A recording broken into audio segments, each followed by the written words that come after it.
चैतन्य प्रभु नित्यानंद श्री अद्वैत गदाधर श्रीवासादि गौर भक्तवृंद। हरे कृष्ण कृष्ण कृष्ण हरे हरे, हरे राम राम राम हरे हरे। ओम नमो भगवते वासुदेवाय। ओम नमो भगवते वासुदेवाय।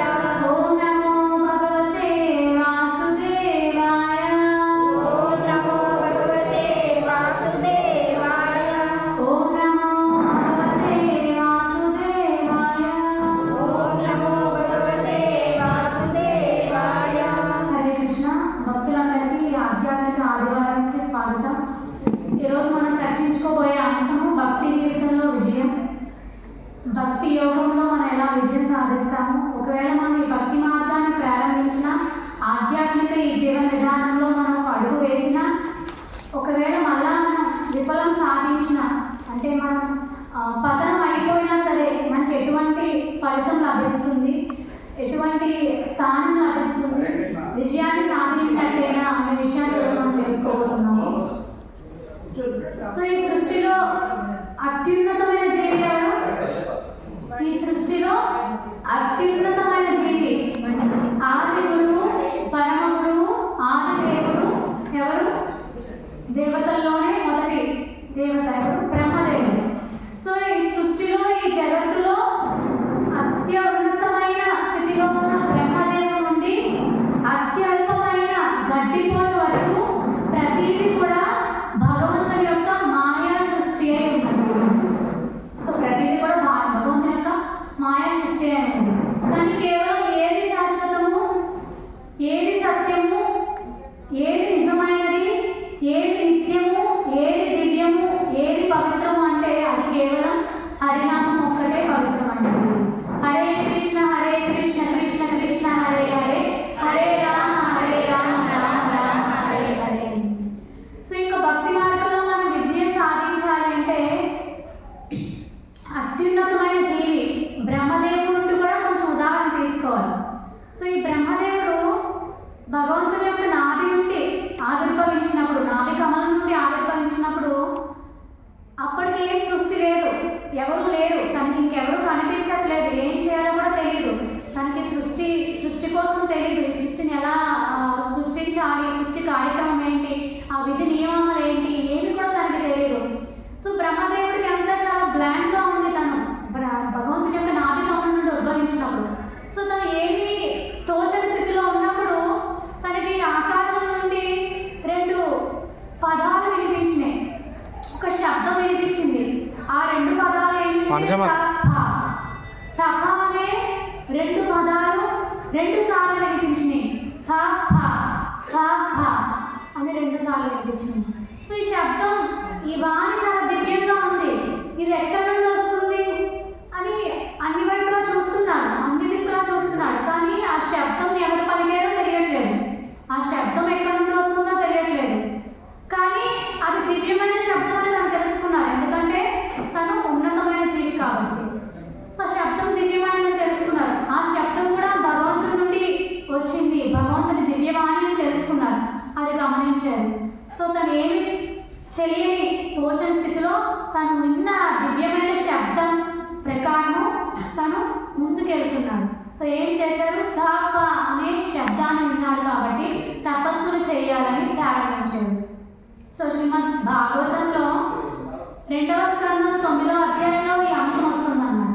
సో ఎందుకు మీకు ఈ విషయం చెప్తున్నా అంటే బ్రహ్మదేవుడు కూడా మనం ఉదాహరణగా తీసుకోవాలి, మనం వైష్ణవ భక్తులు అందరి దగ్గర ఉదాహరణ తీసుకోవాలి. అయితే బ్రహ్మదేవుడికి భగవంతుడు కార్యాన్ని, ఒక దివ్యమైన కార్యాన్ని అప్పచెప్పారు. అదేంటి? సృష్టి, ఈ బ్రహ్మాండాన్ని సృష్టించమని, ఈ విశ్వాన్ని సృష్టించమని తనకి ఒక కార్యాన్ని అప్పచెప్పారు. సో మరి అది చాలా ఉన్నతమైన కార్యం, చాలా పెద్ద కార్యం, మనకు చాలా శక్తి కావాలి కదా. మరి బ్రహ్మదేవుడికి ఆ శక్తి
శ్రద్ధతో సో తన యొక్క గురువు ఆదేశ పాలన చేశారు.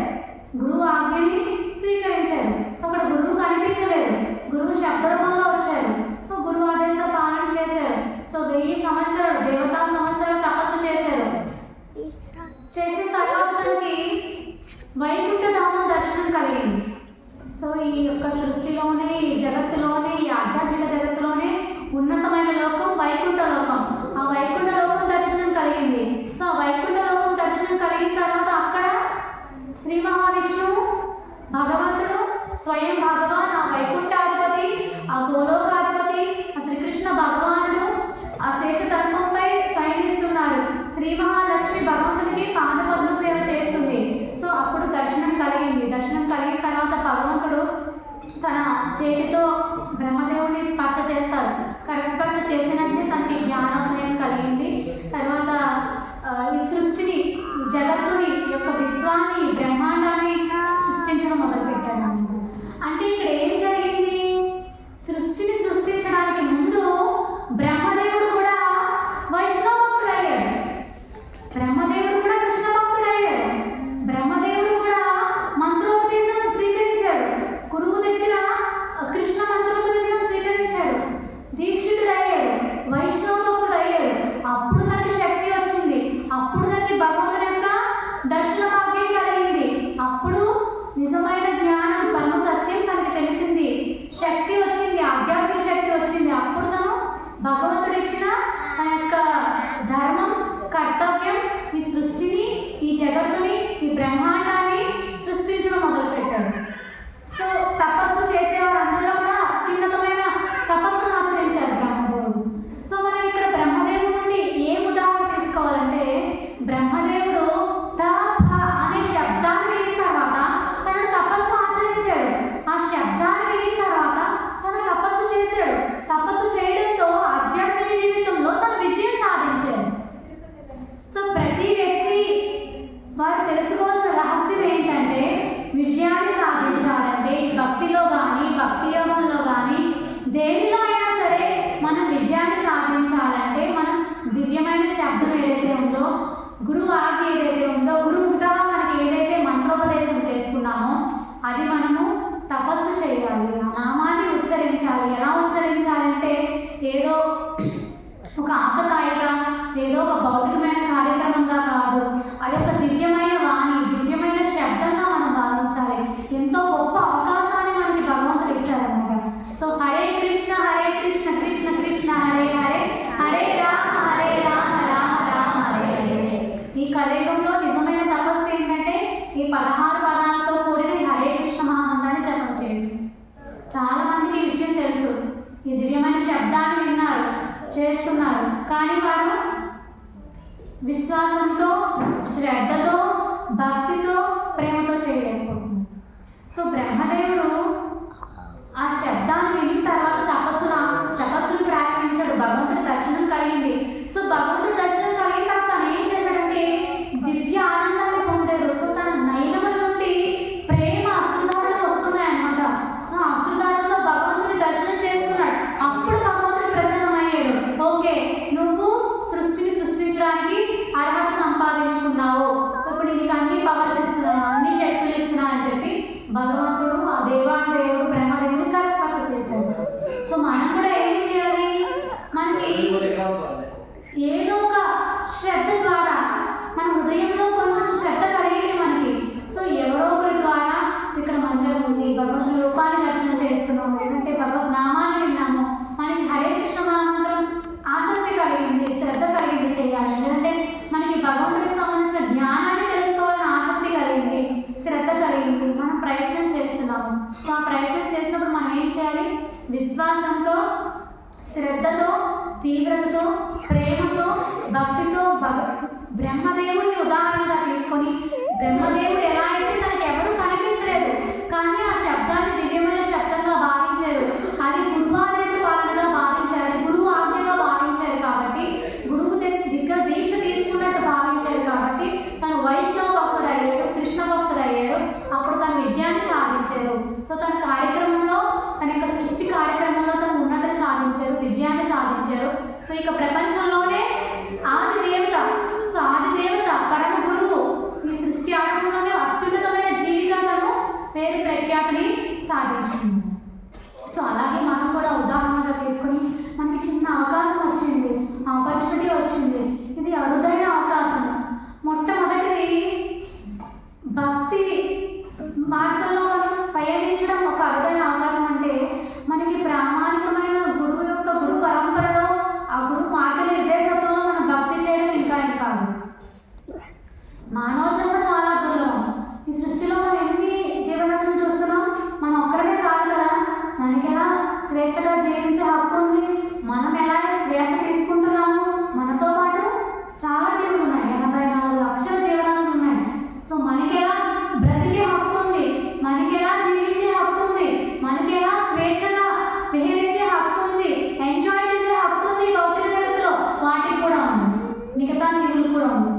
భక్తి యోగాన్ని ఆచరించి మనం భగవద్ధామాన్ని చేరుకోగలము, విజయాన్ని సాధించగలము, భగవంతుని చేరుకోగలము, నిజమైన శాశ్వతమైన ఆనందాన్ని పొందగలము.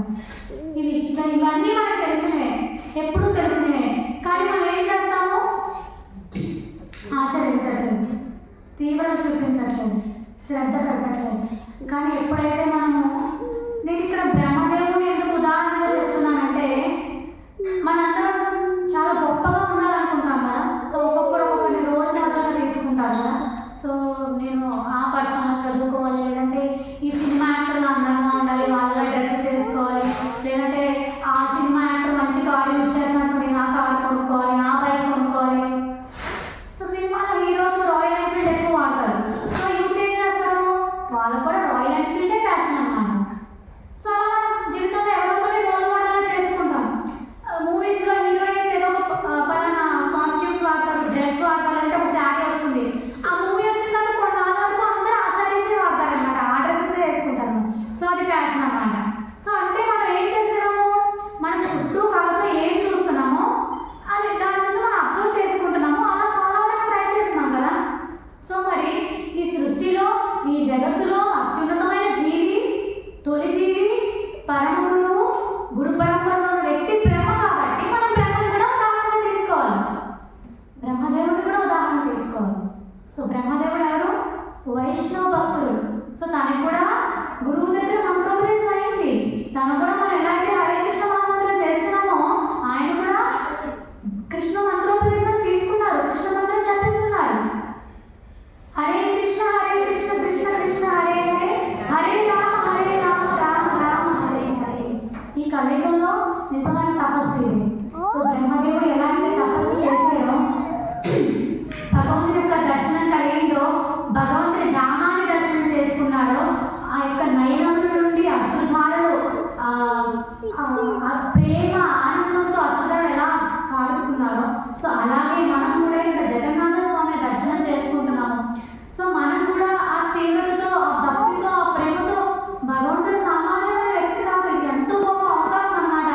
సో అందరికి వచ్చినప్పుడు మనము ఒక గోలోక ధామంలో ఉన్నట్టే, వైకుంఠ ధామంలో ఉన్నట్టే, పూరి ధామంలో ఉన్నట్టే అని మనం భావిస్తే నిజంగా మనం అక్కడ ఉన్నట్టే. సో అక్కడ ప్రభుజీ గోలోక ధామం అనేది ప్రాజెక్ట్ పెట్టారు. సో ఎక్కడైతే కృష్ణుడు ఉంటాడో అది గోలోకమే, ఎక్కడైతే జగన్నాథ స్వామి ఉంటాడో అది పూరి ధామమే, ఎక్కడైతే శ్రీ మహావిష్ణువు ఉంటాడో అది వైకుంఠ ధామమే. అందుకని మనం కూడా కలియుగంలో తపస్సును ఆచరించాలి. సో కలియుగంలో నిజమైన తపస్సు ఏంటి? ఆచార్యులు ఏం చెప్తున్నారు, శాస్త్రాలు ఏం చెప్తున్నారు, పురాణాలు ఏం చెప్తున్నారు? కలియుగంలో నిజమైన తపస్సు ఏంటంటే భక్తి యోగాన్ని ఆచరించాలి. సో భక్తి యోగాన్ని ఆచరించడానికి మనకి భాగవతంలో 9 భక్తి విధానాలు ఉన్నాయి. శ్రవణం, కీర్తనం, విష్ణు స్మరణం, పాదసేవనం, అర్చనం, వందనం, దాస్యం, సఖ్యం, ఆత్మనివేదం. సో 9 భక్తి విధానాలు ఉన్నాయి. సో ఇందులో మొట్టమొదటిది ఏంటి? శ్రవణం. శ్రవణం, కీర్తనం, స్మరణం. సో ఈ 9లో అత్యంత ముఖ్యమైనవి ఈ 3 అన్నమాట. శ్రవణం, కీర్తనం, స్మరణం. సో మనం ఏదైనా వింటుంటేనే కదా మనకి చేయాలనిపిస్తుంది. బ్రహ్మదేవుడు విన్నాడు కదా, తప అనే శబ్దాన్ని విన్నాడు కాబట్టి తను తపస్సు చేశాడు, భక్తి యోగాన్ని ఆచరించాడు, భగవంతుని ప్రసన్నం చేసుకున్నాడు, విజయం సాధించాడు. మరి మనం కూడా వినాలి కదా, మనం కూడా శ్రవణం చేయాలి కదా. సో ఇది ఏం శ్రవణం చేయాలి? కృష్ణ కథ శ్రవణం చేయాలి, కృష్ణ కథ శ్రవణం చేయాలి. కృష్ణ కథ అంటే భగవద్గీత, భాగవతం, ఈ 2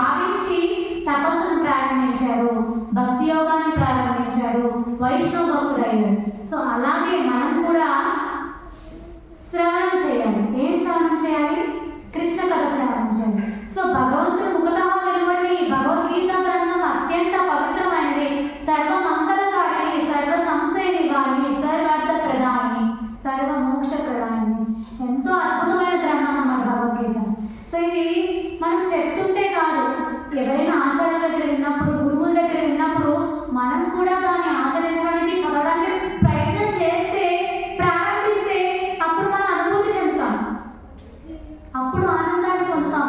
నిజంగా ఇంత అద్భుతమైన జ్ఞానం ఉందా భగవద్గీత అనిపిస్తుంది. సో మనం ప్రయత్నం చేయకపోతే మనకి ఏం తెలియదు. సో మాతాజీ ఇలానే చెప్తారు, ప్రభుజీ ఇలానే చెప్తారు, భగవద్గీత చదవడం మనం అనుకుంటా ఉన్నాం.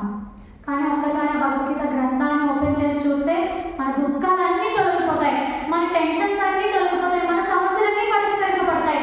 మనకి సొల్యూషన్ తెలుసు, but still we're not right. ఎందుకంటే అజ్ఞానం, బద్ధకం. ఎందుకంటే మన బద్ధ జీవులు కదా. ఈ సృష్టిలో ఉన్న జీవులకి ఏమని పేరు పెట్టారు? బద్ధ జీవులు అని పేరు పెట్టారు. బద్ధకం అంటే బందీ అయిపోయింది భౌతిక జగత్తులో, అటాచ్మెంట్స్, బంధన, కామ్యకర్మలు చేసుకునే ఉంటాం, కోరికలు కోరికలు కోరికలు. సో ఈ భౌతిక జగత్తులో ఉన్నంతసేపు మనం బద్ధ జీవులమే. కానీ బద్ధ జీవుని పవిత్రం చేసేది ఏంటి? కృష్ణ కథా శ్రవణము. సో భక్తి యోగాన్ని ఆచరించడం, ఇదే నిజమైన ఉద్దేశం. సో బద్ధ జీవుడు ఎలా పవిత్రం అవుతాడంటే భగవంతుని యొక్క కథాశ్రవణం చేస్తేనే పవిత్రం అవుతాడు. ఇంకొక ఉదాహరణ కూడా తీసుకొచ్చాం. అర్జునుడు ఉన్నాడు. సో అర్జునుడు భగవద్గీత ప్రారంభంలో చాలా దుఃఖిస్తున్నాడు. మీ అందరికీ తెలుసు, ఏమంటున్నాడు?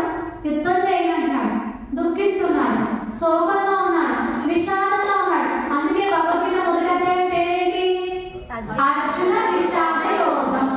ఎందుకంటే అర్జునుడు ఏడుస్తున్నాడు కాబట్టి, అర్జునుడు విషాదం చెందుతున్నాడు కాబట్టి, శోకిస్తున్నాడు, దుఃఖిస్తున్నాడు, బాధతో ఉన్నాడు, తనకే అన్ని సమస్యలు వచ్చేసాయి అనుకుంటున్నాడు కాబట్టి అర్జునుడు ఏడుస్తున్నాడు. సో అర్జునుడు యొక్క దుఃఖాన్ని తొలగించాలి కాబట్టి అక్కడ గురువు ఎవరున్నారు? అర్జునుడి దగ్గర కృష్ణుడు ఉన్నాడు. సో కృష్ణుడు నిజమైన శ్రేయోభిలాషి కాబట్టి అర్జునుడి యొక్క దుఃఖాన్ని తొలగించడానికి ఏం చేశాడు? కృష్ణ కథ బోధించాడు. అక్కడ యుద్ధం జరుగుతుంది, అక్కడ ఎలా ఉంది? అదంతా తీవ్రమైన సంఘర్షణతో ఉంది, అక్కడ యుద్ధ వాతావరణం ఉంది, అందరూ తీవ్రమైన వెపన్స్, వాహనములు, రథాలు, అశ్వాలు, 11 అక్షౌహిక సైన్యం ఉంది అక్కడ. 18 అక్షౌహిక సైన్యం ఉంది. 11 అక్షౌహిక సైన్యం కౌరవుల వైపు ఉంది, 7 అక్షౌహిక సైన్యం పాండవుల వైపు ఉంది. అంత జనాలు, ఎక్కడ చూసినా జన సమూహం. సో ఈ టెన్షన్స్ లో, ఈ బాధలో, ఈ ఒత్తిడిలో కృష్ణుడు అర్జునుడికి గీతోపదేశం చేశాడు. ఎందుకంటే అర్జునుడి యొక్క శోకాన్ని తొలగించడానికి, అర్జునుడి ధర్మాన్ని ఆచరించడానికి కృష్ణుడు గీతోపదేశం చేశాడు. అంటే కృష్ణుడు కొంచెం గ్యాప్ ఇచ్చాడు. అర్జున, టైం ఉంది, నువ్వు యుద్ధాన్ని ఆపు, సో ఇప్పుడు నేను గీతోపదేశం చేస్తానని భగవద్గీత చెప్పాడు. సో అర్జునుడు ఏం చేశాడు? నిజంగా గొప్ప భక్తుడు కాబట్టి శ్రవణం చేశాడు. అత్యంత తీవ్రతతో, శ్రద్ధతో గురువు దగ్గర ముఖతః శ్రవణం చేశాడు. సో తన దుఃఖం తొలగిపోయింది, తన శోకం తొలగిపోయింది, ఏమైంది? విజయాన్ని సాధించాడు. సో అలాగే మనం కూడా తపస్సు, ఈ తపస్సు చేయాలి. కలియుగంలో ఏ తపస్సు చేయాలి? భక్తి యోగం అనుకున్నాం. అందులో 3 ఏమనుకున్నాం? శ్రవణ, కీర్తన, స్మరణ. సో శ్రవణంలో ఏం చేయాలనుకున్నాం? కృష్ణ కథ శ్రవణం చేయాలనుకున్నాం. కృష్ణ కథ శ్రవణం చేసినప్పుడు భగవంతుని దివ్యవానికి ఎటువంటి వ్యత్యాసం లేదు కాబట్టి మనం ఏం చేయాలి?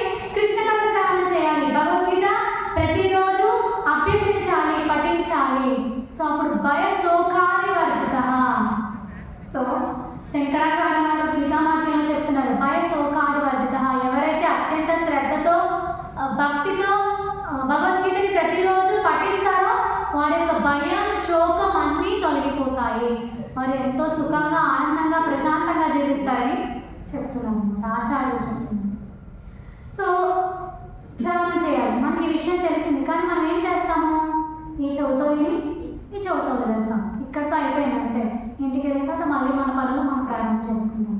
చాలా మంది శ్రద్ధ ఉంటుంది, లేదంటే అవకాశం ఉంటుంది, కానీ ప్రయత్నం చేయండి, జీవితాన్ని వృధా చేసుకుంటున్నారు.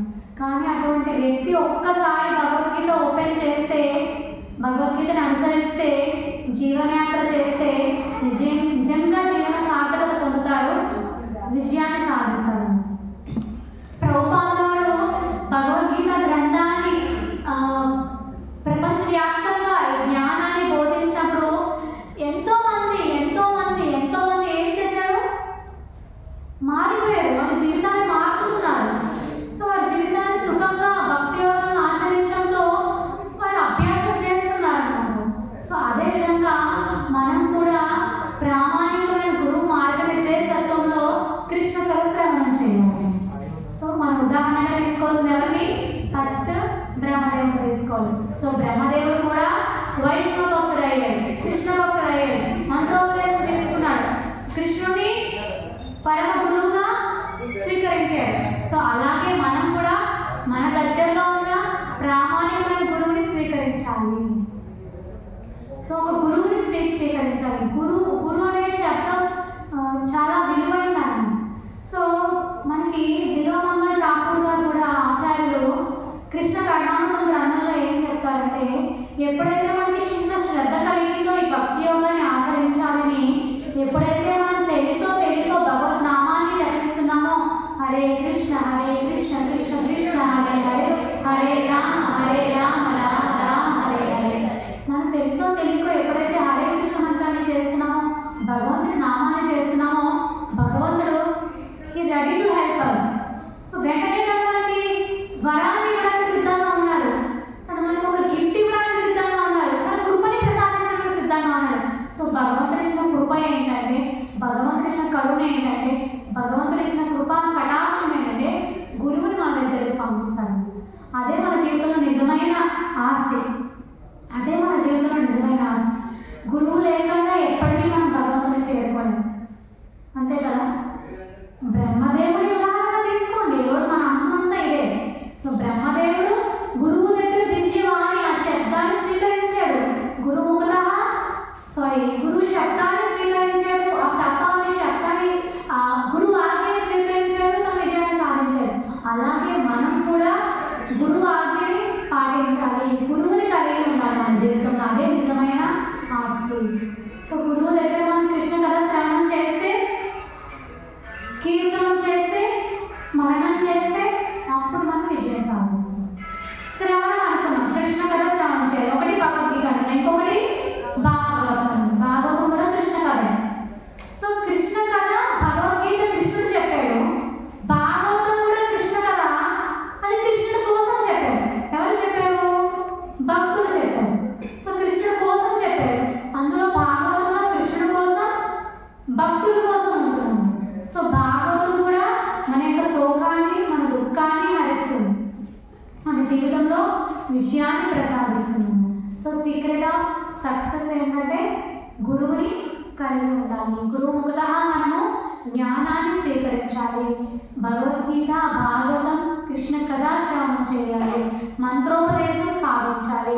హరే కృష్ణ కృష్ణ కృష్ణ హరే హరే, హరే రామ రామ రామ హరే హరే అనే మంత్రాన్ని మనము స్వీకరించాలి, స్మరించాలి, జపించాలి, కీర్తనం చేయాలి, శ్రవణం చేయాలి.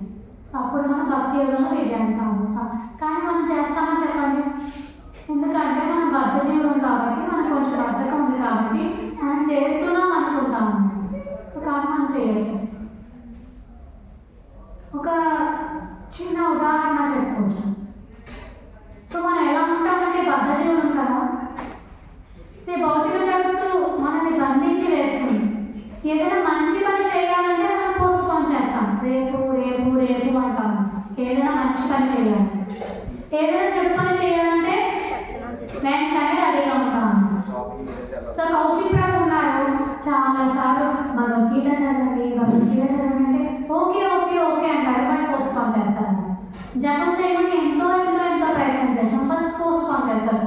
బికాస్ తను థింక్ చేస్తున్నాడు, లైఫ్ చాలా ఉంది, జీవితం చాలా ఎక్కువ ఉంది, రేపు చేయొచ్చు, ఎల్లుండి చేయొచ్చు, 1 month పోయిన తర్వాత చేయొచ్చు, 1 year పోయిన తర్వాత చేయొచ్చు, 100 years వచ్చినా చేయొచ్చు అని అనుకుంటాడు అన్నమాట. అలాగే ఒక గురువు గారి ఆశ్రమంలో ఒక శిష్యుడు ఉన్నాడు, తను చాలా బద్ధక శిష్యుడు అన్నమాట, చాలా బద్ధకం. ఆ శిష్యుడికి ఎంత బద్ధకం అంటే గురువు గారు ఎంతో ప్రయత్నం చేస్తారు. గురువు గారికి అందరి శిష్యులు ఒకరే కదా. గురువు గారికి సీనియర్ డివోటీస్ అయినా, కొత్తగా వచ్చిన శిష్యులైనా, ఎవరైనా ఒకటే. మనం వ్యత్యాసం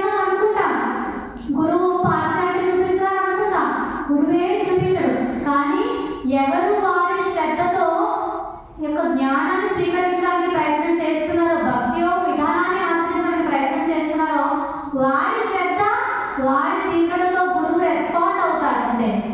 సో మనం చేసే ప్రయత్నం బట్టి గురువు యొక్క మనకి రిజల్ట్ అనేది ఇస్తారు. మనకి గురువు యొక్క ఆజ్ఞ, గురువు యొక్క ఆదేశాలు మనకి ఇస్తారు.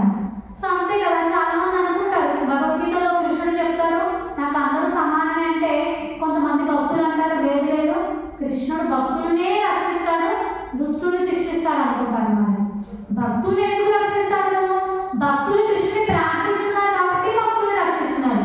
దుష్టుని ఎందుకు శిక్షిస్తున్నారు?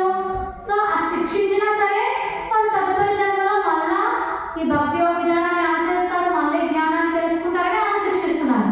సో ఇక్కడ ఎవరి తీవ్రతలో ఎవరి శ్రద్ధలో వారికి అవకాశాన్ని కల్పిస్తున్నారు, వారి భావానికి తగినట్టు భక్తులు రెస్పాండ్ అవుతున్నారు.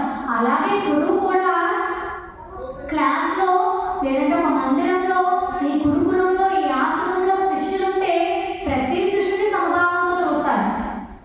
సో ఈ మాతాజీ భగవద్గీత బాగా చదువుతుంది, ఈ మాతాజీ అంటే ఇష్టమో లేదంటే ఈ మాతాజీ భగవద్గీత చదవలేదు, ఈ మాతాజీ ఇష్టం లేదు, ఆ మాతాజీ పాత్రలు బాగా ఉంటుంది, ఆ మాతాజీ బాగా చూసుకుందాం అలాంటి ఏమి ఉండవు. సో ఎవరైతే నేర్చుకోవాలని శ్రద్ధ చూపిస్తున్నారో వారికి మేము ఇంకా శ్రద్ధ పెడతాం, వారికి గురువు ఇంకా శ్రద్ధ పెడతారు. ఎందుకంటే వాళ్ళు శ్రద్ధ పెట్టారు కాబట్టి గురువు కూడా శ్రద్ధ పెడతారు.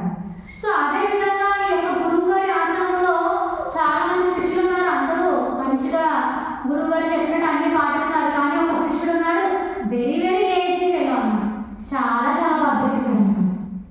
గురువు గారు ఏం చెప్పినా గురువు గారు రేపు చేస్తాను రేపు చేస్తాను రేపు చేస్తాను. గురువు గారు ఏ హోంవర్క్ ఇచ్చినా సరే ఏ సేవ ఇచ్చినా సరే పూర్తి చేయలేకపోతున్నారు. ఎందుకంటే తనకి బద్ధకం, తన యొక్క దృష్టి అంతా కూడా భౌతికమైన విషయాల పట్ల, ఎంజాయ్మెంట్ పట్ల, ఆహారం తినాలి, నిద్రించాలి, ఎంజాయ్ చేయాలి, బతకాలి చేయాలి, ప్రజల్ప. సో ఏదైతే కృష్ణుడికి సంబంధించిన విషయాలు కాదో అదే మాట్లాడుతున్నాం. సో ఈ విధంగా చేస్తున్నాడు. గురువు గారు చూసారు చూసారు చూసారు, గురువు గారు కనిపించింది ఈ అబ్బాయికి ఎలా అయినా పనిష్మెంట్ ఇవ్వాలి, ఈ అబ్బాయికి ఎలా అయినా లెసన్ నేర్పించాలి. అప్పుడు గురువు గారు అనుకున్నారు ఒక నల్లని స్టోన్ తీసుకొచ్చారు. సో ఈరోజు నీకు ఒక పని చెప్తాను. సో ఇది ఈ పని చేస్తే నీ జీవితం మారిపోతుంది, నువ్వు చాలా ఉన్నతమైన స్థానంలో ఉంటావు. సో ఈ అవకాశం నీకు ఒక్కడికే ఇస్తున్నాను, ఇది వెరీ వెరీ సీక్రెట్, డోర్స్ అన్ని క్లోజ్ చేసే, నువ్వు లోపలికి రా, నీకు ఒక విలువైన స్టోన్ ఇస్తానని చెప్పాడు. సో గురువు గారు కూర్చున్నాను, తను వచ్చాడు. సో చాలా సీక్రెట్ అని చెప్పాడు కదా, వినడానికి ప్రయత్నం చేస్తున్నాను. సో ఈ పనితో నేను చాలా ఉన్నతమైన స్థితిలోకి వెళ్ళిపోతాను, రిచ్ పర్సన్ అయిపోతాను అని అనుకున్నాడు. సో గురువు గారు చెప్పండి అని అంటున్నాడు. సో గురువు గారు ఒక నల్లని స్టోన్ తీసుకొచ్చారు, పెద్ద స్టోన్.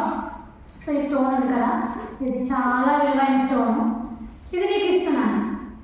ఈ స్టోన్ ప్రత్యేకత ఏంటో తెలుసా? ఈ స్టోన్తో నువ్వు ఒక ఇనుప ముక్క ఐరన్ తీసుకొచ్చి దాంతో రబ్ చేస్తే ఐరన్ బంగారం అయిపోతుంది, ఐరన్ బంగారం అయిపోతుంది. సో మీకు 24 hours టైం ఉంది. సో ఈరోజు సాయంత్రం నేను ఊరు వెళ్తున్నాను, రేపు ఈవినింగ్ వస్తాను. సో రేపు ఈవినింగ్ వచ్చేలోపు నువ్వు ఎంత బంగారం కావాలంటే అంత బంగారం సంపాదించుకో, సేవ్ చేసుకో, ధనవంతుడు అయిపో. సో ఓన్లీ 1 day టైం ఉంది, 24 hours టైం ఉంది. Opportunity is yours, you have to grab this opportunity అని చెప్పి గురువు గారు శిష్యుడికి ఆజ్ఞాపించారు. శిష్యుడు ఎలాంటి శిష్యుడు? బద్ధ శిష్యుడు కదా, చాలా బద్ధకం ఉంది కదా. ఏం చేస్తారు? గురువు గారు రేపు వస్తానన్నారు కదా, రేపు సాయంత్రం వరకు నాకు టైం ఉంది కదా, ఇప్పుడు బాగా భోజనం చేస్తాను, మంచిగా తింటాను, నాకు శక్తి కావాలి, రేపు ఎందుకంటే నేను రిచ్ పర్సన్ అయిపోవాలి, బంగారం ఎక్కువ తయారు చేసేయాలి. సో ఈ రోజు నేను బాగా తింటాను, మంచిగా నిద్రిస్తాను, ఆ నిద్రలో చాలా కలలు కావాలి, చాలా డ్రీమ్స్ నాకు ఉన్నాయి, సో నేను చాలా రిచ్ పర్సన్ అయిపోవాలని చెప్పి ఆ శిష్యుడు అనుకుంటున్నాడు. రేపు ఉదయాన్నే మార్కెట్కి వెళ్ళి ఇనుము ఐరన్ కొనాలి కదా, మరి ఐరన్ అంతా కొనుక్కొని వస్తాను, కొనుక్కొని వచ్చి కూర్చుంటాను. సో ఆ స్టోన్తో రబ్ చేస్తాను, సో బంగారం అయిపోతుంది. ఆ బంగారాన్ని మార్కెట్ తీసుకెళ్ళి సేల్ చేస్తాను, నేను రిచ్ పర్సన్ అయిపోతాను, నా లైఫ్ చేంజ్ అయిపోతుంది అనుకున్నాను. కానీ ఏం చేశాడు? రేపటి వరకు టైం ఉంది కదా అని చెప్పి బాగా కడుపు నిండా తిని మంచిగా నిద్రపోయాడు. ఎంత టైం వేస్ట్ చేశాడు? Half of the time waste చేశాడు. ఉదయం లేచాను. సో ఇప్పుడు నేను మార్కెట్కి వెళ్ళాలి కదా, ఏం చేయాలి? ఇల్లు కొనుక్కోవాలి, ఐరన్ కొనుక్కోవాలి. సో ఐరన్ స్క్రాప్ అంతా నేను తీసుకోవాలి. తీసుకున్న తర్వాత నేను మార్కెట్లో కూర్చొని ఆ స్టోన్తో రబ్ చేయాలి, బంగారం ఐరన్ సేల్ చేస్తాను. కానీ అంతసేపు నేను ఉండాలంటే రాత్రంతా పడుకున్నాను కదా, ఎనర్జీ అయిపోయింది. సో మళ్ళీ తినాలి కదా అని చెప్పి మళ్ళీ ఆశ్రమంలోకి వెళ్ళి ఏమున్నాయని గ్యాదర్ చేసుకొని తినడం మొదలుపెట్టాను అన్నమాట. రకరకాల విందులన్నీ తింటున్నాను. తిన్న తర్వాత ఎవరికైనా తినడానికి నిద్ర వస్తుంది కదా, ఎందుకంటే కడుపు చాలా ఫుల్ అయిపోయింది. సో అంతా ఏం చేస్తారు? నిజంగా తెలివైన వాళ్ళు ఉదయాన్నే ఎక్కువ తింటారు, కడుపు ఖాళీ పెట్టుకుంటారు. మీరు ఫారిన్లో చూసినట్లయితే వాళ్ళు ఉదయాన్నే బ్రేక్ఫాస్ట్ మళ్ళీ ఇడ్లీ, దోశ, బోండా, పెసరట్టు, ఉప్మా ఏం తింటారు అనమాట. వాళ్ళు ఏం తింటారు? తింటారు బ్రెడ్ పీసులు తింటారు, లేదంటే శాండ్విచ్ తింటారు, ఫ్రూట్స్ తింటారు, సలాడ్స్ తింటారు, అంతే మా బ్రేక్ఫాస్ట్ అయితే. మనం ఏం చేస్తాము? ఉదయాన్నే మనకి ఇడ్లీ లేకపోయినా, దోశ లేకపోయినా, పెసరట్టు లేకపోయినా, ఉప్మా లేకపోయినా మనకి నచ్చదు, మనం రైట్ అయిపోయాం. అప్పుడు ఏమవుతుంది? 8-10 ఇడ్లీ తింటే ఏమవుతుంది? నిద్ర వస్తుంది. నిద్ర వచ్చింది, పడుకుని పోయాడు. టైం ఉంది కదా, మధ్యాహ్నం లేస్తాము 1 అవర్ తర్వాత అనుకుని పడుకుని పోయాడు. మధ్యాహ్నం లేచాడు. లేచిన తర్వాత ఎంత లేజీగా ఉంటే, ఎంత అజ్ఞానం అంటే టైం అంతా అయిపోతుంది. అయినా సరే అనుకుంటున్నాడు భోజనం చేసి వెళ్ళిపోతాను అనుకున్నాడు. మళ్ళీ భోజనానికి వచ్చినాడు, మళ్ళీ భోజనం చేశాడు. సమయం సాయంత్రం అయిపోయింది. సో మార్కెట్కి వెళ్దామని నిర్ణయించుకున్నాడు. చక్కగా అందంగా రెడీ అయ్యాడు. మార్కెట్కి వెళ్ళడానికి డోర్ ఓపెన్ చేశాడు. గురువు గారు డోర్ బయట నిల్చున్నారు. గురువు గారు డోర్ బయట నిల్చున్నారు. ఆ స్టోన్ ఇచ్చేయి, నీ టైం అయిపోయిన స్టోన్ ఇచ్చింది. గురువు గారు ప్లీజ్ టైం ఇవ్వండి, ఒక్కసారి అవకాశం ఇవ్వండి. కాళ్ళ మీద పడతాడు. 1 సెకండ్ కూడా నీకు ఇవ్వండి, 1 సెకండ్ కూడా నీకు ఇవ్వండి. నువ్వు చాలా మూర్ఖుడు, చాలా లేజీ పిల్లవు, చాలా బద్దరిస్తుంది. సో నీకు 1 సెకండ్ కూడా నేను ఛాన్స్ ఇవ్వమని చెప్పి ఆ స్టోన్ ఆడిస్తాను. ఏం చేసేటప్పుడు గొప్ప అవకాశం లభించింది తనకి. ఏం అవకాశం లభించింది? ఈ భౌతిక జగత్తులో ఉన్నతమైన స్థానంలో వెళ్ళిపోవచ్చాను. సో రాత్రి అంతా నిద్రించినట్ట నిజంగా తెలివైన వాడైతే మా కౌశికులాంటి ఏం చేస్తానంటే రాత్రి అంతా కూర్చొని ఏమో కొంచెం నిద్రరాకుండా ఉండడానికి కాలక్షేపం కోసం ఫోన్ ఎదురుగా పెట్టుకొని ఆ బ్లాక్ స్టోన్ మీద ఇల్లును అరగదీస్తూ బంగారం తయారు చేసుకుంటాడు. మరుసటి రోజు కూడా తినకపోతే ఏం కాదు అని చెప్పి మళ్ళా ప్రయత్నం చేస్తాడు. సో చాలా బంగారాన్ని పోగు చేసుకుంటాడు, సేల్ చేస్తాడు, ధనవంతుడు అయిపోతాడు. ఎందుకంటే బంగారం చాలా విలువైంది కదా కలియుగంలో. బంగారం విలువ పెరుగుతూనే వస్తుంది. సో ఆడవారికి ముఖ్యంగా బంగారం అంటే చాలా ఇష్టం. సో ఎవరికైనా ప్రపోజ్ చేయాలంటే కౌశిక్ వెళ్ళి ఒక గోల్డ్ రింగ్ ఇస్తే ఫ్లాట్. సో ఏం చేశాడు? ఆ గురువు గారు దగ్గర శిష్యుడు అవకాశాన్ని ఉపయోగించుకోలేదు, వేస్ట్ చేసేసాడు. సో ఇప్పుడు గురువు గారు ఎంత అవకాశం ఇచ్చినా, ఎంత బతిమాల సరే ఛాన్స్ ఇవ్వలేదు. సో అప్పుడు తను రిలైజ్ అయ్యాడు అనమాట. సో నేను సమయాన్ని వృధా చేసుకున్నాను రిలైజ్ అయ్యి గురువు గారి పాదాల దగ్గర పడి క్షమించమని అడిగాడు. అప్పటి నుండి బుద్ధి తెచ్చుకున్నాడు, తన బద్ధకాన్ని విడిచిపెట్టాడు. సో గురువు గారు పనిష్మెంట్ ఇచ్చారు. ఏంటో పనిష్మెంట్? నీకు ఇంకెప్పుడు ఇటువంటి అవకాశం ఇవ్వండి, ఈ అవకాశం ఇంకొకరికి ఇస్తానని చెప్పాడు. సో అలాగే మనం కూడా మనకి అవకాశం వచ్చింది. ఏ అవకాశం వచ్చింది? జగద్గురు ప్రభుపాదుల వారి మార్గ నిర్దేశత్వంలో ఆయన స్థాపించిన ఈ ఉద్యమంలో ఎన్నో వేల మందిరాలు ఉన్నాయి, ఎన్నో వేల ఉద్యమాలు ఉన్నాయి, ఆశ్రమాలు ఉన్నాయి. వీటిలో మనం భక్తి చేసే భక్తి యోగాన్ని ఆచరించే అవకాశం వచ్చింది. కానీ మనం ఏం చేస్తున్నాము? వస్తున్నాం, ప్రయత్నం చేస్తున్నాం, కానీ తీవ్రత, శ్రద్ధ, విశ్వాసం, భక్తి చూపించట్లేదు. అప్పుడు ఏమవుతుంది? ఆ భక్తులాగే మనం కూడా సమయాన్ని వృధా చేసుకున్నట్టు అవుతుంది. సో ఏం చేయాలి? గురువు ఆజ్ఞ వెరీ పవర్ఫుల్, గురువు ఆజ్ఞ very secret, top most secret. So గురువుని ఎవరు సామాన్యమైన వ్యక్తిగా భావించరు, అస్సలు భావించరు. సో గురువు లేకపోతే కృష్ణమాలని స్వీకరించరు, గురువు లేకపోతే మనకి జ్ఞానం లభించదు, గురువు లేకపోతే మనం భక్తిని చేయలేం, గురువు లేకపోతే మనకి సేవ లభించదు, గురువు లేకపోతే మనకి భగవంతుడి దర్శనం కలగదు, గురువు లేకపోతే మనం భగవద్ ధామాన్ని చేరుకోలేం, గురువు లేకపోతే మనం శాశ్వత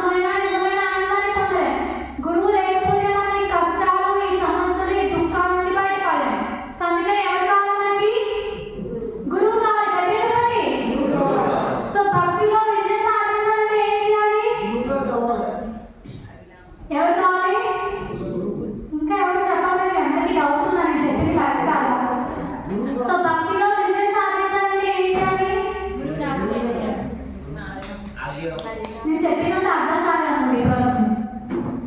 భక్తిలో విజయం సాధించాలంటే రహస్యం ఏంటి? గురువు ఆజ్ఞని పాటించాలి, గురువుకి శరణాగతి పొందాలి. అందరూ గట్టిగా 2 సార్లు చెప్పండి. జీవితంలో భక్తిలో విజయం సాధించాలంటే ఏం చేయాలి? గురువుని ఆశ్రయించాలి, గురువుకి శరణాగతి పొందాలి.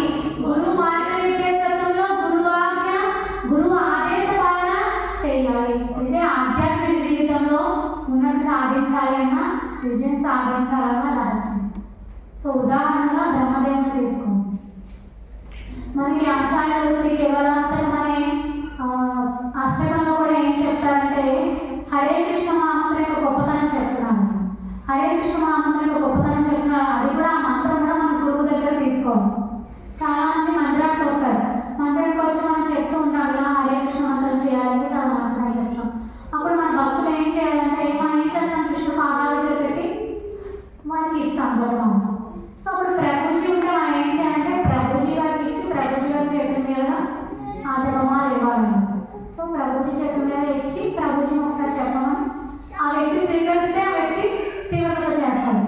సో అది కూడా మనం చేయాలి. సో ఇక్కడ ఏం చెప్తున్నారంటే కేవలాష్టమి గ్రంథంలో హరినామం యొక్క గొప్పతనం చెప్తూ ఆ సృష్టిలో అత్యున్నతమైన జీవాడు బ్రహ్మ. సో ఆ బ్రహ్మ నుండి అత్యంతమైన గడ్డిపోచ వరకు ప్రతిదీ భగవంతుని యొక్క మాయా సృష్టి ఉంది.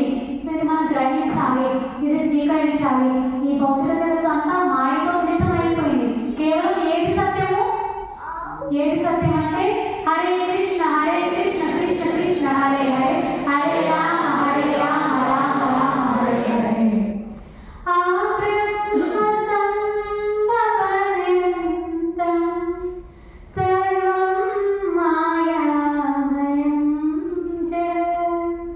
సత్యం సత్యం పునః సత్యం హరే నామైవ కేవలం. సో ఈ సృష్టిలో అత్యున్నతమైన బ్రహ్మదేవుడు మహోన్నతమైన స్థానంలో ఉన్నాడు. పరమ గురువు స్థానంలో ఉన్నాడు. ఆది దేవుడు, దేవతలందరిలో ఆది దేవుడు అత్యున్నతమైన స్థానంలో ఉన్నాడు. సో అటువంటి బ్రహ్మదేవుడు నుండి అత్యల్పమైన గడ్డిపోచ వరకు ప్రతిదీ భగవంతుని సృష్టి. సో భగవంతుని ఆజ్ఞ లేకుండా ఏం చదవను. సో అంతా మాయా మాయా మాయా. కేవలం ఏది సత్యం? హరే కృష్ణ కృష్ణ కృష్ణ హరే హరే, హరే రామ రామ రామ హరే హరే. సో అందుకని ఈ విషయాన్ని మనం గ్రహించాలి. ఒక ప్రామాణికమైన గురువు మార్గనిర్దేశంలో హరే కృష్ణ మహామంత్రాన్ని మనం జపం చేయాలి. ఎందుకంటే మనకి జ్ఞానం తెలిసిన, ఈ విషయం తెలిసిన మనము గురువు యొక్క శరణాగతిలో లేకపోతే, గురువు యొక్క ఆధ్వర్యంలో లేకపోతే, గురువు యొక్క మార్గనిర్దేశంలో ఈ భక్తి యోగాన్ని ఆచరించకపోతే మనం మన యొక్క బద్ధ జీవితాన్ని పవిత్రం చేసుకోలేము, విజయాన్ని సాధించలేము. సో అందుకని ఇటువంటి సత్సంగాలు మనం మంచి విషయాలు తెలుసుకుంటూ భగవంతుని కృష్ణ కథాశ్రవణం చేస్తూ మన సమస్యలు, మన శోకం, మన దుఃఖం వీటన్నిటినీ తొలగించుకొని గురువు యొక్క ఆజ్ఞను పాటిస్తూ వైష్ణవ భక్తుడు అవడానికి మనం ప్రయత్నించాలి. సో చాలా మంది అనుకుంటారు, సో ఓకే నాకు తెలిసింది కదా హరే కృష్ణ మంత్రం జపం చేస్తున్నాను, భగవద్గీత చదువుతున్నాను, తెలిసింది కదా సరిపోదు కదా, ఇంకా మందిరానికి ఎందుకు రావాలి, సత్సంగాలు ఎందుకు పాల్గొనాలి, సేవ ఎందుకు చేయాలి, గురువు గారు ఎందుకు ఉండాలి అనుకుంటారు. ఇవన్నీ లేకపోతే మన స్థిరమైన బుద్ధితో భక్తి యోగాన్ని చేయండి, స్థిరమైన బుద్ధితో భక్తి యోగాన్ని చేయండి. సో మన జ్ఞానం అనేది ఎప్పుడోకప్పుడు బ్రెయిన్ పడిపోతుంది. సో అందుకని ఇటువంటి సత్సంగాల్లో పాల్గొనాలి. అప్పుడే మనకి హరినామం యొక్క గొప్పతనం, మహత్యం తెలుస్తుంది. సో వినే కొద్దీ వింటూనే ఉండాలి. మన చివరి శ్వాస ఎప్పుడు ఆగిపోతుందో ఎవరికి తెలియదు. మన జీవితం అందరూ ఆయుష్ అనుకుంటారు కదా, 100 సంవత్సరాలు, 60 సంవత్సరాలు, 70 సంవత్సరాలు అనుకుంటారు కదా, కానీ కాదు. భాగవతంలో చెప్తున్నారు మన ఆయుష్ అనేది ఇన్ని శ్వాసలన్నీ ఉంటుందంట. సో శ్వాస అనేది అంత ఇంపార్టెంట్. అందుకనే కదా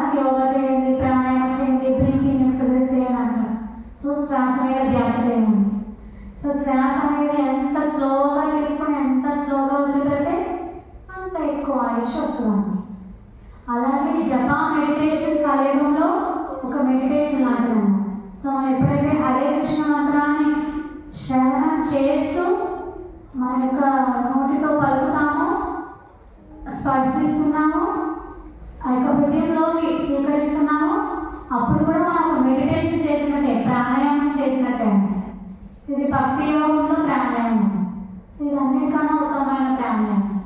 సో ప్రాణాయామాలు చాలా ఉంటాయి. భస్త్రిక, అనులోమ విలోమం, సో చాలా ప్రాణాయామం, కపాలభాతి, చాలా రకాల ప్రాణాయామాలు.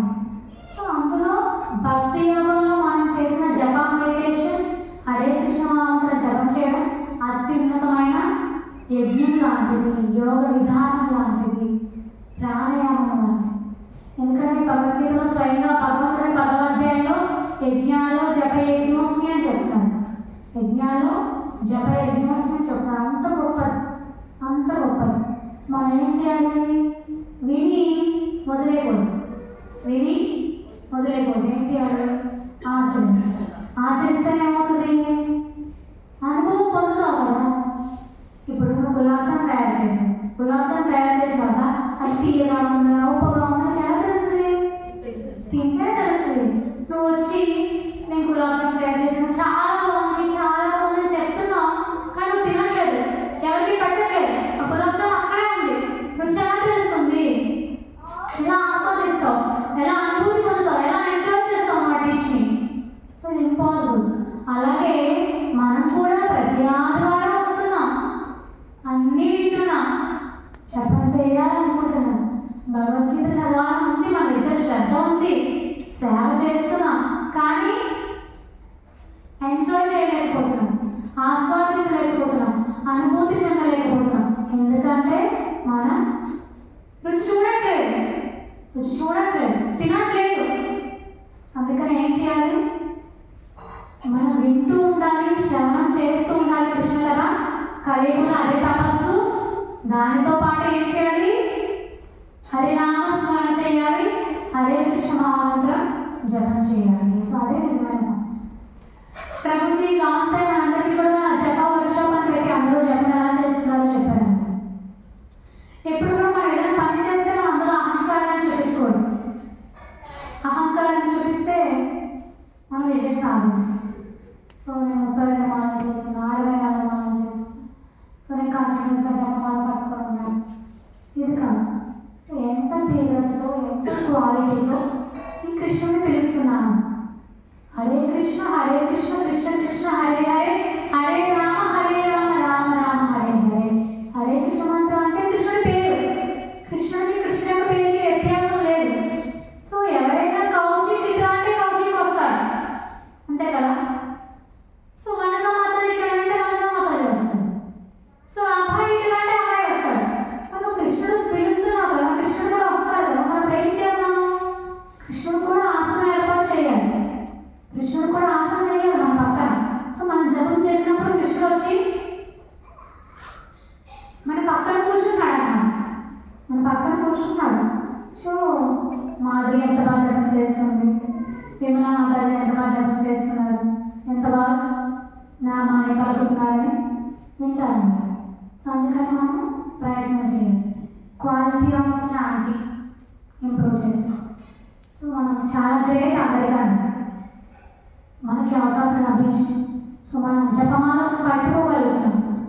సో గురువు దగ్గర నామాన్ని స్వీకరించాం, సో జపం చేయగలుగుతాం, ఆదివారం సత్సంగంలో పాల్గొంటున్నాం, హరే కృష్ణ మనం జపం చేస్తున్నాం, భగవంతుడికి సేవ చేస్తున్నాం. ఎంతో గ్రేట్ ఆపర్చునిటీ మనకు వచ్చింది. సో మనం ఇంకా మిస్ చేసుకోవాలి ఆపర్చునిటీ. ఎప్పటికీ స్థిరంగా ఉండాలి, స్ట్రాంగ్గా ఉండాలి భక్తిలో మనం. అప్పుడు ఏం చేయాలి? మనం గురువుని అంటే పెట్టుకుని ఉండాలి, గురువు పాదపద్మాన్ని ఆశ్రయించాలి. ఈ భౌతిక జగత్తులో మనము ఎవరిని కీర్తించినా కీర్తించకపోయినా గురువుని కీర్తిస్తే గురువులో ఎటువంటి లక్షణాలు ఉన్నాయో అని మనకు వస్తాయి. గురువు ఎంత భక్తితో భగవంతుడికి సేవ చేస్తున్నాడో ఆ లక్షణం మనకు వస్తుంది. సో అందుకే ఏం చెప్తారు? గ్లోరిఫికేషన్ ఆఫ్ గురువు వ్యాసపూజ పెట్టినప్పుడు గురువుని గ్లోరిఫై చేయము.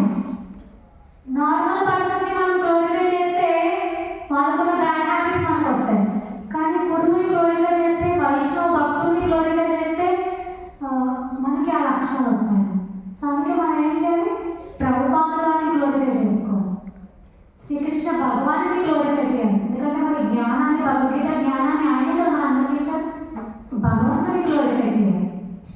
భగవంతుని భక్తులు ఆల్రెడీ గ్లోరిఫై చేస్తారు, కానీ గురువు అనే భావంతో కూడా గ్లోరిఫై చేయాలి. జగద్గురు శ్రీల ప్రభుపాదులు అని గ్లోరిఫై చేయాలి.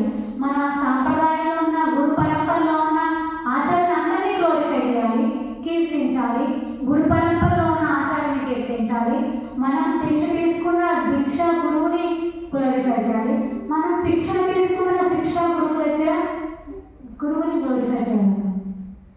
సో అప్పుడు మనకి ఆ లక్షణం అనేది వస్తుంది. సో ఎప్పుడైనా మనము ఏదైనా ఒక పని చేస్తామంటే అందులో 100% రిజల్ట్ రావాలంటే మనం 100% ఎఫర్ట్స్ పెట్టాలి. సో అది ఎవరు చేస్తారంటే కేవలం గురువే చేస్తారన్న. సో ఇలా ప్రభుపాదులు వారు వారి యొక్క గురువు యొక్క ఆదేశాన్ని పాటించడానికి అమెరికా వెళ్ళారు. సో ఎందుకు? గురువుని ప్రసన్నం చేసుకోవడానికి. అలాగే మనం కూడా మన శిక్షా గురువుని, మన దీక్షా గురువుని, జగద్గురు శ్రీ ప్రభుపాదుని ప్రసన్నం చేసుకోవడానికి ఏం చేయాలి? గురువు ఆజ్ఞని పాటించాలి. గురువు ముఖతః శ్రవణం చేయాలి. గురువు నుండి ఏ దివ్యవాణి వచ్చినా సరే అది మనం స్వీకరించాలి. గురువు గారు ఇలా చెప్పకండి, నాకు అవ్వదు మనం అనకూడదు. సో గురువు నుండి ఒక వాణి వచ్చింది, ఒక శబ్దం వచ్చింది, ఒక వాక్కు వచ్చిందంటే మనం దాన్ని గౌరవించాలి. కృష్ణ భగవానుడు గురువు గారి హృదయంలో ఉన్నారు కదా, కృష్ణ భగవానుడే మనకి ఇచ్చిన ఆదేశాన్ని మనం గ్రహించాలి. సో అందుకని మనం గురువు యొక్క మార్గనిర్దేశంలో ఈ భక్తి యోగాన్ని ఆచరించాలి. అదే నిజమైన విజయం. సో చాలా స్ట్రాంగ్గా గుర్తుపెట్టుకోండి, భక్తి యోగంలో విజయం సాధించాలంటే మనం ఖచ్చితంగా గురువు ఉండాలి, గురువు ఆజ్ఞని పాలించాలి. సో బ్రహ్మదేవుడి సృష్టి ఆరంభంలో తను కన్ఫ్యూజన్లో ఉన్నాడు, అయోమయంలో ఉన్నాడు. తన యొక్క ఈ సృష్టిని ఎలా ఆరంభించాలి, ఎలా సృష్టించాలి, సృష్టి కార్యక్రమం ఎలా చేయాలి, ఆ విధి నియమాలకి ఏంటని తెలియదు. కానీ భగవంతుని గురువుగా స్వీకరించాడు. భగవంతునికి వచ్చిన దివ్యవాణి, దివ్య శబ్దాన్ని, గురువుకి తనకి మాటకి వ్యత్యాసం లేదనుకున్నాడు. గురువున్నా గురువు లేకపోయినా అక్కడ వ్యత్యాసం లేదు. అక్కడ మనకి గురువు కనిపించలేదు, కేవలం మాట వినిపించింది, ఆ శబ్దం వినిపించింది. సో తను స్వీకరించాడు, ఆజ్ఞను స్వీకరించాడు, పాటించాడు, విజయం సాధించాడు. అలాగే మనం కూడా ఇక్కడ ప్రభుజీ ఉన్నా ఉండకపోయినా, ప్రభుజీ ఊరైనా ప్రభుజీ ఇక్కడ ఉన్నా సరే ఏం చేయాలి? ప్రభుజీ ఏం చెప్తారు? సండే రాగానే మ్యాథ్స్ వేయమంటారు, మ్యాథ్స్ వేసేయాలన్నారు. ప్రభుజీ ఏం చెప్తారు? ప్రవచనం కార్యక్రమంలో వంట పెట్టమన్నారు. ప్రభుజీ ఏం చెప్తారు? మొక్కలు వేయమన్నారు. సో ప్రభుజీ ఏం చెప్తారు? ప్రచారం అందరినీ బాగా ఓటేసుకున్నారు. ప్రభుజీ ఏం చెప్తారు? కృష్ణుడి బాగా సేవించారు. సో ప్రభుజీ ఉన్నా లేకపోయినా ప్రభుజీ చెప్పారని మనం స్ట్రాంగ్గా ఉండాలి. మీరు 10 మంది చర్చ చేయించాలి. ప్రభుజీ లేదు కదా, ప్రభుజీ ఏం చూస్తారని చెప్పి మనం అనుకోండి. సో జగద్గురు శ్రీ ప్రభుపాదుల వారు మందిరంలో ఉన్నారని అందరం భావిస్తున్నాం కాబట్టి ఈ మందిరాలు ఇంత వైబ్రెంట్గా ఉన్నాయి, ఇంత పాజిటివ్ అట్మాస్ఫియర్తో ఉన్నాయి, ఇంతమంది భక్తులు తయారవుతున్నారు, ఇంతమంది భగవన్నామస్మరణ చేస్తున్నారు. ప్రభుపాదుల వారు ఉన్నారు, స్వయంగా కృష్ణుడు ఉన్నారని భావించాం కాబట్టి. అలాగే ఇక్కడ ఎవరైతే శిక్షకులు ఉన్నారో వారు ఇక్కడ ఉన్నారు, ఉన్నా లేకపోయినా సరే వారి ఆజ్ఞని మనం పాలించాలి. మన గురువుకి ఇచ్చిన గౌరవం అన్నమాట. సో అప్పుడు గురువు ప్రసన్నం అవుతాడు. గురువు ప్రసన్నం అవుతే ఎవరు ప్రసన్నం అవుతారు? కృష్ణుడు ప్రసన్నం అవుతాడు. కృష్ణుడు ప్రసన్నం అయితే ఏం చేస్తారు? దర్శన భాగ్యాన్ని కల్పిస్తారు. ఆ ధామంలో మనం ప్రవేశించే అవకాశం మనకు కల్పిస్తారు. శాశ్వతమైన నిజమైన ఆనందాన్ని మనం అనుభవించే అవకాశం మనకి కల్పిస్తారు. సో అందుకు మనం ఏం చేయాలి? ఎన్నెన్నో దుఃఖాలు ఉన్నాయి, ఎన్నెన్నో దుఃఖాలు ఉన్నాయి, కష్టాలు ఉన్నాయి, పెద్ద పెద్ద భయాలు, ఘోరమైన కష్టాలు, దుఃఖాలు ఉన్నాయి. అయినా సరే మనం ఏం చేయాలి? హరే కృష్ణ మహామంత్రాన్ని ఆశ్రయించి ఉండాలి. ఎవరు ఆశ్రయిస్తారు? భక్తులు ఆశ్రయిస్తారు. భక్తులు కాని వారు ఏం చేస్తారు? ఈ హరే కృష్ణ మహామంత్రాన్ని పగిలిన గాజు ముక్కలు భావిస్తారు. గాజు పగిలితే అర్థం పగిలిన మన ఇంట్లో పెట్టుకుంటామా చెప్పండి? ఏం చేస్తాము? బయట విసిస్తాము. అలాగే ఈ మూర్ఖులు ఎవరైతే ఉన్నారో వాళ్ళు ఏం చేస్తారంటే ఈ హరే కృష్ణ మహామంత్రాన్ని, ఈ భగవంతుని యొక్క జ్ఞానాన్ని వాళ్ళు విరిగిపోయిన గాజు ముక్కలా భావిస్తారు. అజ్ఞానంలో ఉంటారు, బయట విసిరేస్తున్నారు, చెయ్యట్లేదు, శ్రద్ధ చూపించట్లేదు. అందుకే ఏం చేయాలి? ఆచార్యులు చెప్తున్నారు, అహో దుఃఖం మహా దుఃఖం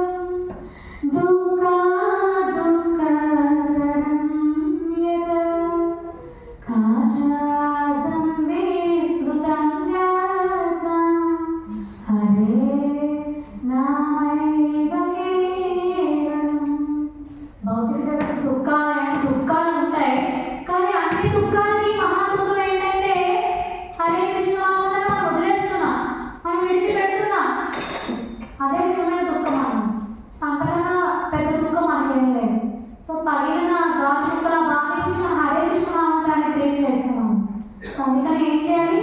హరే కృష్ణ మహామంత్రమే సర్వము, అదే సత్యమైనది, అదే నిజమైనది, అదే పరమ పవిత్రమైనది, పరమ పావనమైనది అని మనం భావించి హరే కృష్ణ కృష్ణ కృష్ణ హరే హరే, హరే రామ రామ రామ హరే హరే అని భావించాం. సో మన చివరి శ్వాస ఎప్పటి వరకు ఆగుతుందో తెలియదు. అప్పటి వరకు కూడా గురువు ఆజ్ఞ మేరకు గురువు దగ్గర మనం మంత్ర దీక్షను స్వీకరించి ఆ మంత్రాన్ని మనం జపిస్తూనే ఉండాలి. సో మనందరం కూడా ఇప్పుడు జపం చేస్తున్నాం. సో మన యొక్క శిక్షా గురువు దగ్గర జపమాల తీసుకున్నాం, జపం చేస్తున్నాం. కానీ దీక్షా గురువు దగ్గర ఎందుకు తీసుకోవాలంటే దీక్షా గురువు గురు పరంపరలో వచ్చారు. శ్రీకృష్ణ భగవానుడు, బ్రహ్మదేవుడు ఆ విధంగా గురు పరంపరలో వచ్చారు మన ఆచార్యులు. అలా జగద్గురుషుల ప్రభుపాదులు చివరిగా మన గురు పరంపరలో 32వ ఆచార్యులు అన్నారు.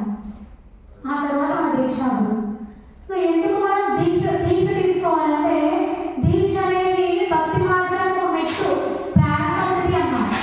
ఎప్పుడైతే మనం దీక్ష తీసుకుంటామో అప్పుడు శుద్ధమైన నామం చేయగలుగుతాం. అది విషయం భక్తిలో. సో దీక్ష తీసుకోలేకపోతున్నాం, మన భౌతికమైన కర్మలు తొలగిపోవు. సో గురువు గారిని స్వీకరిస్తారు. స్వీకరించడానికి శుద్ధమైన నామాన్ని ఇస్తారు. సో గురువు ముఖతః ఆ శబ్దాన్ని వింటాం కాబట్టి అది వెరీ వెరీ పవర్ఫుల్ ఉంది. ఇప్పుడు కూడా మనం జపం చేస్తున్నాం, కానీ గురువు ముఖతః అంటే అది very very very very very very very powerful.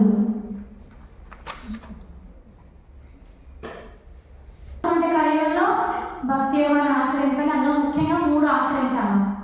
So శ్రవణ, కీర్తన, స్మరణ. సో శ్రవణం, కృష్ణ కథ శ్రవణం చేయాలనుకున్నాం. కృష్ణ కథ అంటే భగవద్గీత, భాగవతం. రెండవది కీర్తనం చేయాలి, అంటే హరే కృష్ణ మంత్రాన్ని కీర్తించాలి, జపం చేయాలి. మూడవది స్మరించాలి, హరే కృష్ణ మంత్రాన్ని స్మరణ చేయాలి, వినాలి. సో ఈ 3 చేస్తే మనం ప్రయత్నం చేస్తే భక్తిలో విజయాన్ని సాధిస్తాం. సో మనం ఏం చేయాలి? చాలా స్ట్రాంగ్గా ఫిక్స్ అయిపోవాలి. రేపే నాకు లాస్ట్ డే అంటే లాస్ట్ డే డెడ్ లైన్ ఇచ్చుకోవాలి. సో అందుకని తీవ్రత చేయాలి. ఆ బద్ధకం శిష్యుడు, ఆ లేడీ శిష్యుడు ఏం చేశారు? గురువు గారు డెడ్ లైన్ ఇచ్చారా లేదా? ఆయన సరే చేయలేదు. నేను కూడా కౌశికి చాలాసార్లు డెడ్ లైన్ ఇచ్చాను అనమాట. 2 months ట్రై చేశాను, 1 month ట్రై చేశాను, జపం చేయమన్నాను. బట్ తను చాలా ఎలివేటెడ్ సోల్ అనమాట. Still he is not trying. So he is not performing, is not starting his devotional service. Start చేశారు కదా. సో తను స్టార్ట్ చేశాడు. ఎందుకంటే సండే రెగ్యులర్గా వస్తున్నాడు. సో కౌశిక్ విజయాన్ని సాధిస్తే అందరూ విజయాన్ని సాధించారు. సో మనం ఏం చేయాలి? మనం చివరి శ్వాస ఇప్పుడే అనుకోవాలి. సో ఎవరైనా మనం చెప్పగలం, మన లాస్ట్ బ్రీత్ ఎక్కడో చెప్పలేము.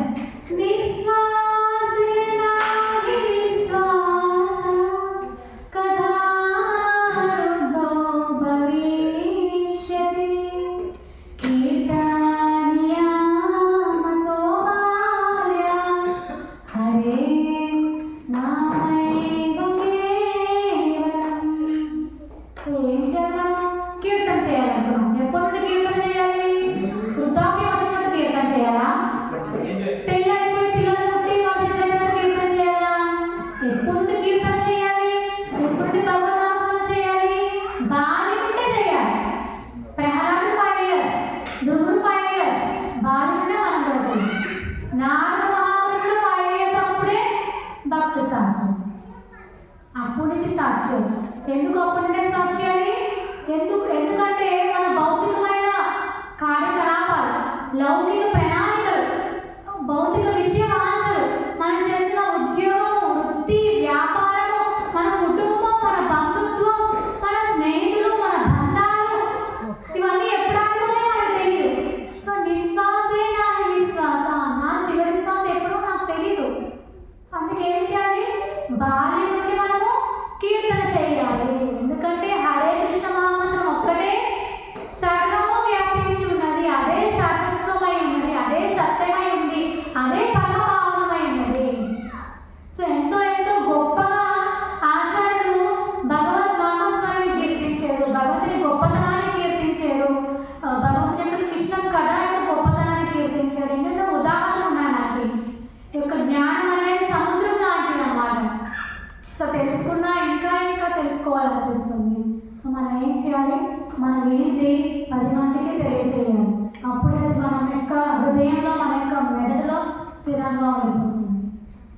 స్థిరమైన బుద్ధి మనం కలిగి ఉంటాము. సో స్థిరమైన బుద్ధి కలిగి ఉంటే ఎటువంటి చంచలమైన పరిస్థితులు వచ్చినా సరే, ఎటువంటి కల్లోలితమైన పరిస్థితులు వచ్చినా సరే మన భక్తి అనేది స్ట్రాంగ్గా చేస్తాము. సో ఎవరు నిజమైన గురువు అంటే, సో ఈ శ్లోకం చెప్పిన ముగించేస్తాం. సో ఎవరు నిజమైన గురువు, ఎవరు నిజమైన తల్లిదండ్రులు, ఎవరు నిజమైన బంధువులు, ఎవరు నిజమైన స్నేహితులు అంటే ఎవరైతే హరే కృష్ణ మహామంత్రం చేయమని చెప్తున్నారో వారే నిజమైన గురువు. సో చాలా మంది గురువులు ఉంటారు. Maths teacher, science teacher, physics teacher, లేదంటే మిషన్ నేర్చుకుంటారు ఆడవాళ్ళు, దానికి ఒక టీచర్. ఎంబ్రాయిడరీ వర్క్ నేర్చుకుంటారు, దానికి ఒక టీచర్. కార్పెంటరీ వర్క్ నేర్చుకుంటారు, దానికి ఒక టీచర్. డ్రైవింగ్కి ఒక టీచర్. వ్యవసాయం నేర్చుకునే ముందు వాళ్ళకు గురువు టీచర్. సో ఇలా భౌతిక చదువులో ఏం నేర్చుకోవాలన్నా ఒక టీచర్ ఉన్నారు. కానీ ఎవరు నిజమైన గురువు అంటే ఎవరైతే భక్తి చేయి, ఎవరైతే ఈ భక్తి యోగాన్ని అభ్యసించు, ఎవరైతే హరే కృష్ణ మహామంత్రం చేయమని చెప్తారో వారే నిజమైన గురువు, వారే నిజమైన తల్లిదండ్రులు. సో ఇది అందరికీ ఉన్న సమస్య. ఈ యొక్క భక్తిని ఆచరిస్తామని చెప్తున్నప్పుడు చాలా మంది పేరెంట్స్ ఆపుతారు. ప్రతి ఒక్కరూ వాళ్ళ లైఫ్లో ఇది అనుభవం పొందుతారు. సో ఎక్కడ వాళ్ళ qualification, education, job, career, profession, ఈ యొక్క బాంధవ్యాలు, సంబంధాలు అన్నీ విడిచిపెట్టేసి భక్తిలోకి వెళ్ళిపోతారు, సన్యాసం స్వీకరించేస్తారని చెప్పి పేరెంట్స్ చాలా మంది ఒప్పుకోరు, భయపడిపోతారు. సో ఎవరు నిజమైన తల్లిదండ్రులు అంటే ఎవరు నిజంగా పిల్లల్ని ఎంకరేజ్ చేస్తున్నారో వారు మళ్ళీ తన గర్భంలో ప్రవేశించకుండా చేయాలి. నిజమైన తల్లి తనే. సో తన పుత్రుడికి జన్మనిచ్చింది, ఆ పుత్రుడు మళ్ళీ తన గర్భంలో ప్రవేశించకుండా చేయాలి. అప్పుడు తను నిజమైన తల్లి అవుతుంది, నిజమైన తండ్రి అవుతాడు. సో నిజమైన స్నేహితుడు, నిజమైన బంధువు ఎవరంటే ఎవరైతే మందిరానికి వెళ్దామురా. సో ఇక్కడ కృష్ణ కథ చెప్తున్నారు, ఇక్కడ భక్తి యోగం ఆచరించవచ్చు, మన భగవంతుడికి సేవ చేయొచ్చు, ఇక్కడ ప్రశాంతంగా ఉంటుంది, ఇక్కడ మన ఆనందంగా జీవించవచ్చు, ఇక్కడ భగవంతుని యొక్క రూపాన్ని దర్శనం చేసుకోవచ్చు, భగవంతుడికి సేవ చేయొచ్చు, భగవద్ నామస్మరణ చేయొచ్చు అని చెప్తున్నారు. వారే నిజమైన స్నేహితులు. సో ప్రభుపాద గారు కూడా చిన్నప్పటి నుండి గొప్ప భక్తులు. కానీ ప్రభుపాద గారు వారి గురువు గారి దగ్గరికి వెళ్ళక ముందు వాళ్ళ ఫ్రెండ్ ఒక ఆయన ఇక్కడ గురువు గారు వచ్చారు, ఆ గురువు గారి దగ్గరికి వెళ్ళామని చెప్పారు. సో తను నిజమైన స్నేహితుడు. సో ప్రభుపాద గారు నమ్మలేదు. అలాగే చెప్తారు, చాలా మంది గురువులు ఉంటారు, ఈ సూడో గురువుస్ అంటారు అన్నమాట, వాళ్ళు నిజమైన గురువుస్ కాదన్నమాట. సో వాళ్ళని మోసపూరితం చేస్తారు. సో వారు అమంత్రాలు, తంత్రాలు అని చెప్పి జనాల దగ్గర డబ్బు దొంగిలించడానికి ప్రయత్నం చేస్తారు. సో సూడో గురువుస్ అంటారు. సో ప్రభుపాద కూడా వాళ్ళ ఫ్రెండ్ చెప్పినప్పుడు నమ్మలేదు. కానీ వాళ్ళ ఫ్రెండ్ ఫోర్స్ చేశారు, ఆ గురువు గారు నిజంగా చాలా గ్రేట్, ఆ గురువు గారు చాలా గొప్పవారు, ఆ గురువు గారి దగ్గర వెళ్ళు, నీకు చాలా ఉపయోగపడుతుంది అని చెప్పి అప్పుడు ప్రభుపాద గురువు గారి దగ్గరికి వెళ్ళారు. భక్తి సిద్ధాంత సరస్వతి మహారాజ్ గోస్వామి ఠాకూర్ గారి దగ్గరికి వెళ్ళారు. సో గురువు గారిని మొట్టమొదటి చూడగానే సో తను చాలా అట్రాక్ట్ అయిపోయారు. అలాగే గురువు గారు కూడా దానికి ఆజ్ఞాపించారు. సో మీలాంటి young educated qualified person should start preaching, should print books, should publish books అని చెప్పి సో ప్రభుపాద గురువు గారు ఆజ్ఞాపించారు. మనకు బుక్స్ రాయాలి, ఆంగ్లంలో బుక్స్ అనువదించండి, పాశ్చాత్య దేశాలకు వెళ్ళి ప్రచారం చేయాలి అని చెప్పి ఆజ్ఞాపించారు. సో అలా మనం కూడా ఎవరు నిజమైన గురువు, ఎవరు నిజమైన స్నేహితులు అంటే ఎవరైతే మనల్ని మందిరానికి తీసుకొస్తున్నారో వాళ్ళు నిజమైన స్నేహితులు. సో అటువంటి వ్యక్తితో మనం స్నేహం చేయొచ్చు. సగురు సాపితా సామాత బంధవో శిక్షాయే సదా స్వాతు హరే నామైవ కేవలం. సో హరినామం ఒక్కటే సర్వం వ్యాపించింది.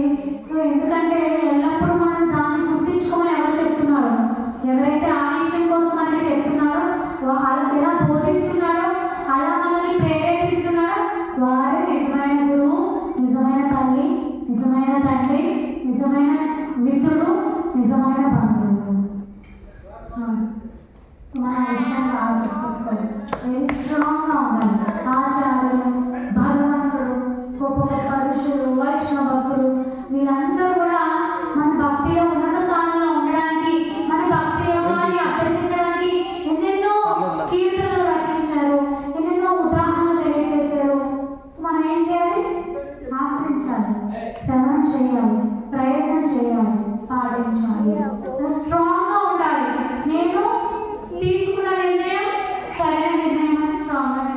తీసుకోవాలి. సో అప్పుడు విజయాన్ని సాధిస్తాం.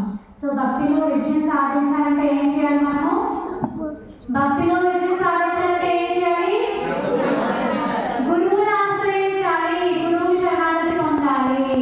హరే కృష్ణ కృష్ణ కృష్ణ హరే హరే, హరే రామ రామ రామ హరే హరే అని గురుముఖత మనం ఆ మంత్రోపదేశం స్వీకరించాలి, గురువు దగ్గర దీక్ష తీసుకోవాలి.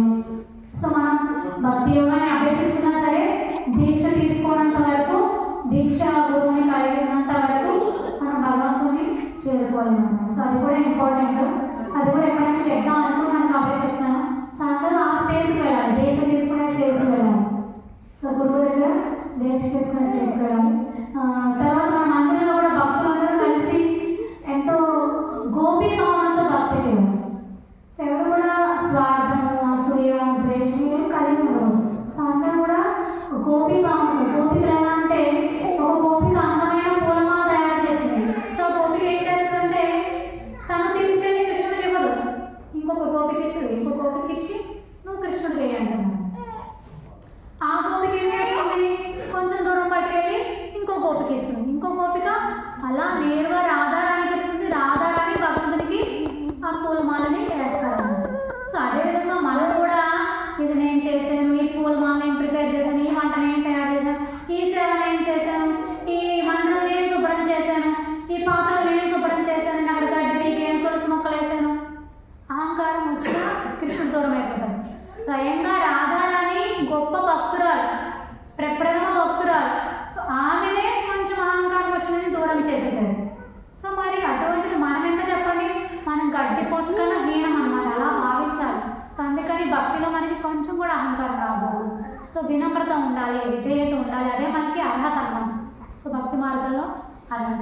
సో అర్హత ఉండి మనం అందరం కూడా కలిసిమెలిసి ఒకరికొకరు ప్రేమ భక్తి భావనతో మనం సేవ చేయాలి. వారికి తెలుసు. సో మీరు అధ్యతగా నేర్చుకోండి. సో మాతాజీ కుకింగ్ బాగా చేస్తారు, మాతాజీ కుకింగ్ నేర్చుకోండి. తను పూలమాల ప్రిపేర్ చేస్తారు, పూలమాల ప్రిపేర్ చేయడం బాగా నేర్చుకోండి, తులసి మాల ప్రిపేర్ చేయడం నేర్చుకోండి. సో ఒకరి ద్వారా ఒకరు అన్నీ నేర్చుకోండి. సో ఎక్స్చేంజ్ సిస్టమ్ అన్నమాట. సో బాటా సిస్టమ్ ఎక్స్చేంజ్ చేసుకొని భక్తి చేయాలి.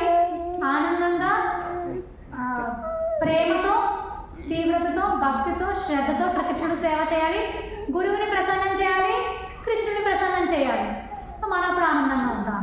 సో మనం ఆనందంగా ఉండాలంటే ఫస్ట్ గురువుని ప్రసన్నం చేయాలి. గురువు ఎప్పుడైనా బాధపడ్డారా మనం సుఖంగా ఉండలేము, మనం ప్రశాంతంగా ఉండలేము. సో చాలామంది భక్తులు ఇది మిస్ అయిపోతారు. సో ఎప్పటికలా మిస్ చేయకండి. సో ఇక్కడ ప్రభుజీ కానీ నేను కానీ ఎప్పుడు సిద్ధంగా ఉన్నాము మీకు అన్ని విధాలుగా ఈ భక్తి మార్గంలో మీకు గైడెన్స్ ఇవ్వడానికి. సో అందరూ ఏ డౌట్స్ వచ్చినా, ఏ సందేహాలు వచ్చినా అడగండి. Hare Krishna. Thank you so much. చాలా ఎక్కువసేపు ఓపిక విన్నారు. ఏమైనా డౌట్స్ ఉంటే అడగండి.